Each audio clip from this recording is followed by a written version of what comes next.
कि बाजी ले गया प्यूटन उस पर। प्यूटन का दो टोक मौकफ है। प्यूटन ने कहा इसराइल फलस्तीन तनाज़ा का वाहिद हल फलस्तीनी रियासत का कयाम है।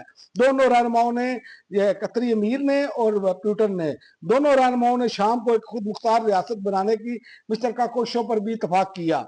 और उन्होंने कहा कि कतरी अमीर ने भी फलस्तीनी रियासत के हक में आवाज बुलंद करते हुए कहा कि आज़ाद फलस्तीनी रियासत के बगैर मशरिक़ वस्ता में अमन का ख्वाब मुमकिन नहीं।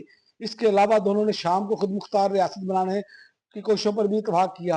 और ये मैं आपको बता दूं, इससे पहले भी रूसी सदर जो हैं वो गजा जंग बंदी के दौरान रिहाई पाने वाले जरमालिया से मुलाकात में महाज की हुकूमत अमली की तारीफ कर चुके हैं, जिस पर आलमी सतह पर मुख्तलिफ मौक़िफ़ आ चुके हैं। लेकिन याद रखें कि वो मुस्लिम नहीं है, लेकिन उसके बावजूद वो आवाज खड़ी कर रहे हैं, उठा रहे हैं। इससे पहले अगर किसी मुस्लिम हुक्मरान ने आवाज उठाई थी अक़वाम मुत्तहिदा के फोरम पर भी और दुनिया के हर फोरम पर भी, तो वो थे इमरान खान। और उसी के नतीजे में आज उनको ये सजा दी जा रही है। जब तक, याद रखें, इमरान खान जेल के अंदर उस वक्त तक रखे जाएंगे जब तक ये इसराइल अपने मकासद पूरे नहीं कर लेता। अब आपको उस वक्त पता चलेगा कि यहूदी जट कौन था या कौन है। अब तक के लिए नाज़रीन इतना ही। अगली वीडियो तक इजाजत दें। अल्लाह।